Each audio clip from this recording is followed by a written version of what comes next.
ndongeye kukuramutsa nshuti mugenzi mukuze nk'ibiganiro abakunzi b'amahoro. Nuno munsi uri kumwe na Simana Akiza nkaba nkiri kumwe na wa mutumire Oscar Ndwarugira, umuhinga yigenga akunda cyane kwigisha ivyerekeye byo kwiteza imbere kandi akafise n'ishirahamwe arongoye mu biyaga binini. Nubu turi kumwe nuno munsi kugira ngo tubane twiyumvira kuri iki kintu cyo kurangura imigambi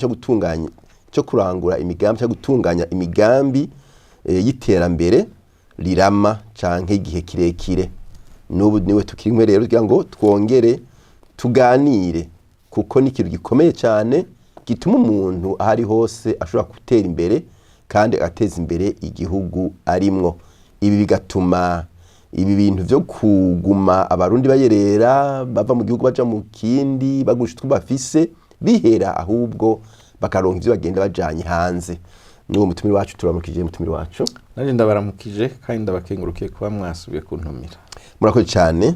Naho rero twongeye tugaruke twige kuri ca cigwa ca entrepreneuria. Twaravuze ko ari igicigwa kimaze igihe kitari kirekire cyane kiro kirigishwa mu mashuri yisumbuye, ariko kandi ni cigwa gikomeye cyane gikwiye kwishigwa n'inguvu kugira ngo abantu babone kwitegura kuzoronka ibintu byinshi muri kazoza. Mwatangije igano giheruka muri ko muratubwira ingene aya matelefone tugendana ari amakaminuza tugendana mu minwe yacu dushaka kwigiramo kandi ibintu bigatera imbere. Kumbura abantu bovibaza ati none ivyo ko ariko bivuga gutyo, kumbura bamwe babikoresha mu gudunka ama message, abandi bakaraya amafilme atandukanye n'ayibiterasoni arimwo. Mbega umuntu iyo yakoresha gute kugira ngo ashobore kwiga ibitari bike? Murakoze cyane. Ikinjana turimwo n'ikinjana kitoroshe. Iterambere by'ubuhinga bwo guhanahana amakuru, urumva rero havuye hazamwo niyo telefone irimwo ibintu byose bera ku isi, ushobora kubonamwo ibintu byose. Mugabo nkuko nabivuze ubuheruka, harimwo n'ibintu byinshi by'ingirakamaro dushobora kwiga, aho abantu basangiza abantu ubumenyi ukaburonka atacurinze gutanga. Hariho bwinshi bwagusa abantu batanga ko nyene abantu ku isi yose umuntu n'ubumwe, hari uwo mutima wo kugerageza gusangiza abantu ibyo bafise. Muga kandi nkuko babivuze, hari n'abandi rero mu mitwe no mu vyiyumviro ibintu byose ari ukonona, baca bazana n'ibindi bibi vyonona. Mugabo utunze telefone ntakuri bugire, uteza kufise iyo telefone, ariko uragira guhitamwo ico ugomba kuraba no gukoresha iyo telefone. Turiko tuvuga rero abantu bagomba gukora imigambi, abo n'abantu bafise ubwo rugezo rwo gushobora guhagarara akavuga ati ico nkeneye ndakizi, atari uko nivyo kunda ko akora umugambi. Abo rero nibo nabwira mvuga nti muraraba neza, hariho ubumenyi bwinshi buri muri ajya amatelefone bushobora kubafasha gukora imigambi yanyu neza. Natanze akarorero kaya matara tugura ahiye azimye duca duta. Mugabo je ko naravye ngasanga umuntu ariko arasigura ko rirya tara udacurita, kubera ko rifite ampure twinshi, hapfuye kamwe rirazima. Mu guci ufata iyo nzira ukayikuramwo yako kazigiye, ugacuteranya impera zibiri z'utundi dukurikirana, itara rica ryaka. Kandi narabipimye ndabona ko bikora. Amatara yanje yose yari yarazimye, naciye ndayegeranya, nayo nari guta nca ndayabika, kubera yuko nabonye yuko yose agikora. Ugateranije rica rigakora. Hariho ibindi byinshi nk'abari mu byo kuvuza umuziki barazi yuko uno munsi ushobora kwiga kuvuza gitari neza, uri kuraraba kuri YouTube ukaciga neza, ukaronka ubumenyi bwinshi. Kera bwatuzimba turinda kugura ibitabo bizimvye. Mugo no munsi ugura telefone urashobora guca wiga uburyo uvuza gitari, ugasanga umuntu yarashizeho ivyigwa byinshi. Nivyo rero byo kwiteza imbere byose birahari, byose byo korora inkoko, inkwavu n'ibindi nta na kimwe badashirako. Rero bisaba ko umuntu aba afise wa mutima wo kurondera kwiga. Cyo gituma nabwiganiro giheruka navuze nti entrepreneuria so kwiruka inyuma y'amafaranga. Ni ikogwa n'abantu bagomba kurondera ibintu bifise akamaro birama kandi bizana umwimbu mwiza, mugabo bagafata wa mwanya ukwiye wo gutegura neza. Amafaranga kazoza baragize integuro neza, bazi nuko azozangana n'ico azokora. kugira ngo bace bayakoresha neza mu bindi byo kwiteza imbere. Hanyuma kandi harimwo n'ikindi tutavuze kumbure, abo n'abantu baca batanga n'akazi ku bantu benshi, kuko imigambi bakora iraguka ikaba minini igasaba kwijamwo abantu benshi. Nibaza ko twanakivuze, ni naho duca tunasaba ati kugira ngo binakomere gose abarundi barakwiye kwiga bakigishwa gukorera hamwe, ko bifise akamaro gusumba umwe wese kwikorana. Iyo bashize umutahe hamwe bagashira imigambi hamwe, n'abagomba kubafasha bica vyoroha. Mugabo kandi twarabonye ko hari ingorane z'uko gukorera hamwe, dutegerezwa kugerageza gufasha abantu kugira ngo batahure yuko gukorera hamwe birakenewe, kandi tutabikoze biragoye gose ko dutera imbere. Nabo dufise bitwa ngo barateye imbere nivyo, mugabo bokorera hamwe twotera imbere gusumba. Turaho turi kubera yuko uno munsi umuntu wese agomba gukora wenyene, mugabo abantu bashize inguvu hamwe bagashira imigambi hamwe baca bakora ibintu binini, nivyo kumbure uno munsi bidashoboka vyosha bishoboka kubera abantu bashize imigambi hamwe, iminguvu hamwe bagakora umugambi umwe munini ucutuma ibintu byinshi bija imbere. Ego murakoze cyane. Ikindi tubona iyo turiko turakorera hamwe nuko abarundi ahanini kuvumbura ibintu bishasha umenga ntiborohera. Usanga umwe yoroye inkoko urashaka kuzorora, umwe aguze moto urashaka kugura imoto, umwe agize iki urashaka kugira ikinyene. Mbega hoho habuze iki, hakenewe iki kugira ngo tuvumbure ibintu bishasha, umwe wese aje mu murongo wiwe kugira ngo abazomwoga ko bose bamusaba impanuro. Ni bimwe nakubwira, kimwe ingorane dufise, entrepreneuria tuyitiranya na commerce. Nukuvuga kurondera amahera. Commerce ni ibintu udandaza vyakozwe ufise urangura ugacugurisha ubwo nyene ugacuronka amahera. Entrepreneuria ni ibintu wubaka, harimwo kubaka ibintu bizozana amahera, mugabo ku vy'ukuri bikazoyazana wabanje kubaka kandi wateguye neza ko n'ivyatangura gukora bizozana umwimbu munini kandi uramba. Rero aho niho bica bigoranira, nico gituma uca usanga abantu ibintu byo gukopiya baca baza bakora, aba bari ko biruka inyuma y'amafaranga. Avuga ati kujya bikoberamo hamera nje kanje ndabigira nje ndabizana nje ndabikora, kujya bikoberamo hamera nje ndabizana nje ndabikora. Bakibagira yuko mbere rimwe na rimwe kuvuga uti mbega abantu ntibari kujamwe bagakorera hamwe, bagaca babikorera hamwe. Mugabo ugaca usanga mu isoko naho byoca bigenda gute, mbega isoko yoci bimwe. Mugabo hari biguzoja mugasanga ijya soko twita ngo ni yo kwa Siyoni, ugasanga ntingana na supermarché imwe, alimentation imwe. Ijya soko ni nto kuri yo alimentation.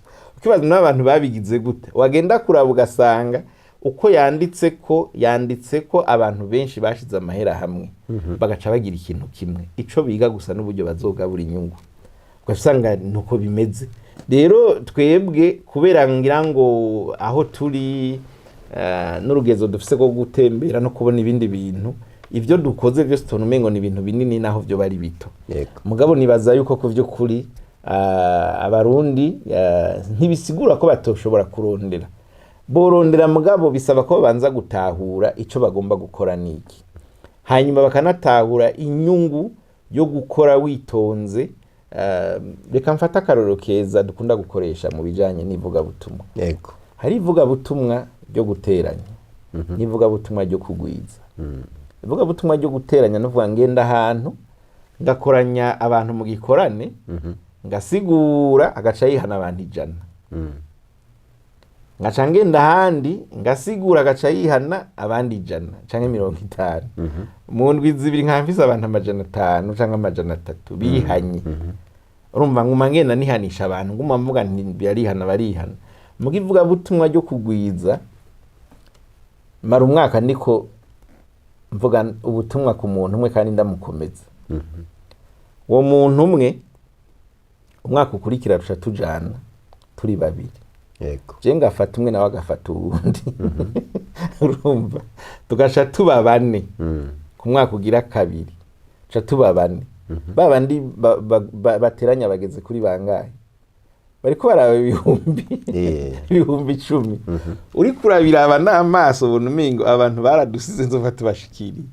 Mugubandanije ivyo biharuro twe tuzoshika ahantu no kuvuga tugira umwimbu sinzi ko noyita wirasa bwami babandi batazofase kumenya niyo twageze fata ko twatugeze nko ku bantu 1000 yego igihumbi wese aca agenda azana umuntu ubundi agenda azana umuntu turaduga gushika abantu batamenya niho twaciye muga mu ntango ukibiraba ubona umengo ibyo byo guteranya nivyo binyaruka kubona abantu 100 bose baziye rimwe wibuke ko abantu 100 urabazanye ni bucuga umugenda babantu 100 kumbere ntibanagenda kuko umubazana uterateranya mugabo wundi avuga ati mara umwaka ndi kumwe n'umuntu umwe nawe azoca agenda azana uwundi nta matugume tugenda gutyo nyine iherezo uza gusanga bya biharuro yigwije ari abantu benshi cyane barenze babandi mu mwanya muto rero nibi uri kurabiraba abantu bariruka inyuma y'amafaranga ko numengo ndakeneye amafaranga nzana ibintu by'amafaranga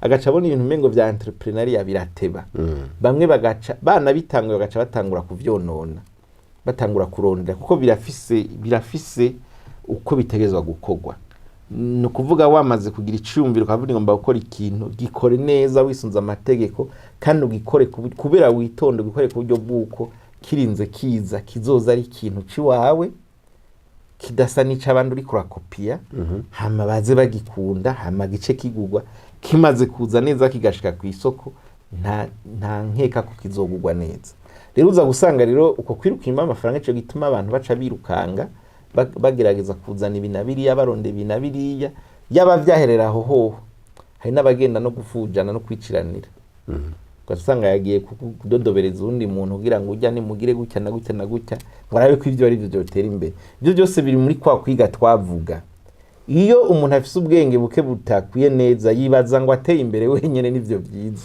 akibagira yuko iterambere ryiza nuko rishika kuri bose kuko ni wagomba gutera imbere wenyene ni kwa kuno zoca usanga nivyo uri kurubaka bariko baravyonona wororeye inkoko ahantu abantu bose bakenye bazirara ku mugono barazitwara bakaja kuzigurisha mugamwe nimba worora inkoko ahantu abantu bose bazi ivyo bariko barakora bose bikwije nta numwe akeneye izo nkoko zawe rero nivyo tuvuga muri bimwe byo kwigisha abantu bakwiye gutabura yuko ukoze umugambi wawe udasa n'uwundi vyongereza amahirwe yo kugira gute yo kuronka umwimbu n'amafaranga meza ukoze ivyundi ari karakora amahirwe ufise ni make kuko hari n'igihe uzosanga wa wundi agumya kurusha abantu bagaca baguma bashorera wa wundi wewe bakagusiga rero nibaza ko araho abantu bakwiye kumva neza ko akamaro ko kurondera ivyumviro bishasha no kuvumbura ibintu bishasha nuko ivyo bintu iyo bije usanga bisa kanovera vyisangije kandi abantu bakabikunda gusumba mugabo bisaba inguvu rero ubunebwe burakwiye kuvamwa abantu baja mu migambi muri entrepreneuria n'abantu bakuba bafise iryo shaka ryo gukora no kurondera kugira bakora ibintu birama kandi kuvyo kuri bizozana umwimbo mwiza ego aha rero niyaza ko tumaze kubona yuko umushomeri atari wagira entrepreneuria naza ko twotera intege abantu bafise amafaranga bafise nico bajya uno munsi kugira ngo bashire uburyo bwabo mu migambi yakazoza kugira ngo n'abandi baze bogereko baronke nico bajya kandi babakorera ni kimwe mugabo urumva abantu mu isanzwe uburyo burarondegwa uno munsi ari gishomera akaronka akazi ayo mahera aronsa ashobora gutangura agakora kandi iyo entrepreneur ko turavuga burya ntibikenewe guhera no ku bintu binini ushobora guhera no ku bintu bito mu buka ofisi integuro n'intumbero ku buryo bw'uko ukora ibintu mu isanzwe itandukaniro rihari n'ivyo byo kudandaza kenshi abantu bagira barondera amafaranga nguri ibintu njana nuko muri entrepreneuria uragira icigo ukabona uti mu myaka 5 mpereye ku nkoko imwe mu myaka 5 ndakene kuzoba mfise inkoko 5,000 kugira ivyo bishoboke hakogwa iki hakenegwa iki ivyo byose ugaca bitegura neza ukaba bifise kandi ugo rutonde ni kugenda uzurakurikiza ukamenya uburyo ugenda uvyifatamwo kubera uba warabiteguye neza kandi birashoboka kuko nturiko wiruka inyuma y'amafaranga rero ngaruke kuri ico kandi cuko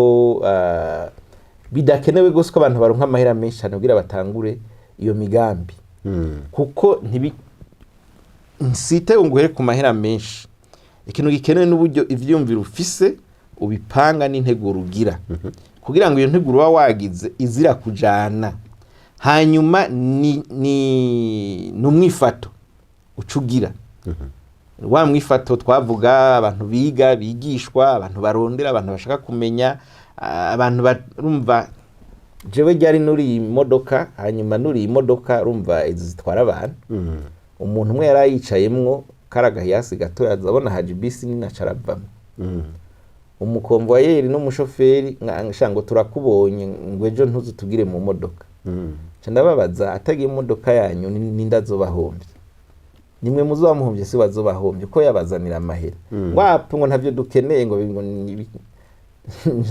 ndavuga nti ku mutima ni none nk'umuntu yabahaye imodoka uno munsi nimba yifashe ideni wewe ikintu akeneye nuko muzana amahera mugo uwo mwifato mufise ntushobora gutuma mwinjiza hari amahera menshi mudashobora kuza kwinjiza kandi ajya amahera acatwara abandi mugayi waguze imodoka wazi ko ku kwezi ari amahera yishura banki akeneye amahera cyasanga rero umwifato urakomeye gose hari abantu baja mu bintu mugabo umwifato bafise atari uwo muri ivyo bintu bategeza kuba barahandi ugasanga kubera uwo mwifato uratumye bazibira n'amarembo umuntu ari mu bintu bisaba ko atanga amaserivisi ugaca usanga mugabo ntazi kwakira abantu ashavuzwa n'akantu kariko kose mu gitondo akivyuka ikibazo nababaza mwe igihe mwavyuka mwari muje gukora iki igihe mwazinura nimba isa 11 musohoye imodoka mwari muje gukora iki mwari muje kurondera amahera none nimba kugira umuntu abaha amahera bisaba ko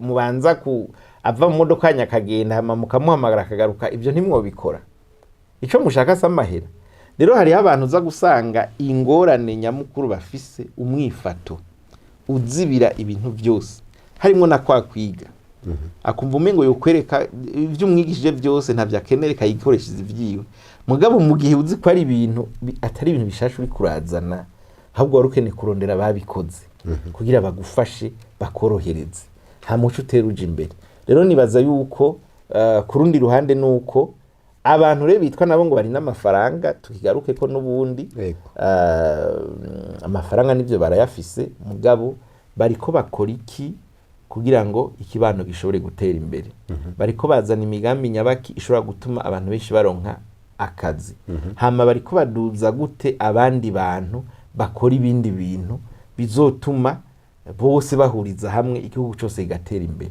kuko nta muntu akora mu bintu byose umuntu agize ngo akore ibintu byose agera igihe bikanka umuntu asanga ari muri iki naco kitagira abakirimwo abo bantu rero barakwiye gufasha bagafasha mbere novuga nti bagava bashiraho n'amabanki yiwabo aza gusubira ya mabanki arondera inyungu kuko ajya amabanki dufise no musi n'abantu barondera n'abantu badandaza amaserivisi yo kubikira abantu amahera barondera inyungu burya harakwiye kuzana amabanki ravuga ati dushize amahera ngaha kugira ngo abantu bakora imigambi batera imbere hama gaca gabanura ya mahera basaba y'inyungu kuko amabanki y'uno musa inyungu asaba n'urudandazwa kandi abantu benshi ntibashobora winayakoreye ko uca gusanga uciye unahomba na byose kandi ndamaze kumva abantu benshi banayatinya kuja gusaba ya mahera kubera yuko avuga ati hajya kandi nivyo ukagenda utipanze neza uca uhasiga abandi nabo gaca basaba ingwati z'ibintu bamwe teko turavuga basanzwe ari abashomeri bikunda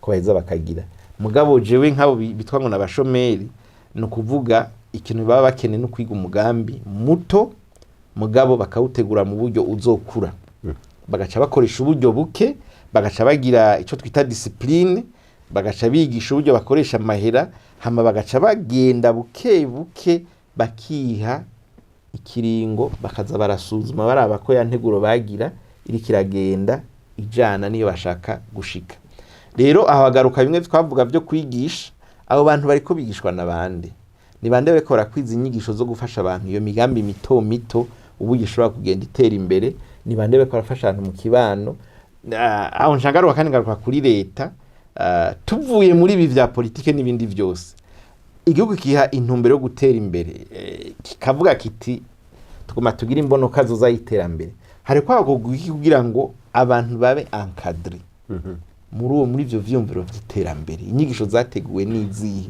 ko turabona ivyo bateguwe mugabo nta nyigisho zirimo turi muri babantu b'abarundi bubaka urwagashazitira akavuga ati tube duke mugabo twiwanje yego iryo terambere ntirishoboka abantu biyumvira gutyo abantu kugira batere imbere nuko biyumvira ati tugenda twese tugatera imbere dutezanya imbere tugakora ibikorwa twese kurondera guteza imbere igihugu.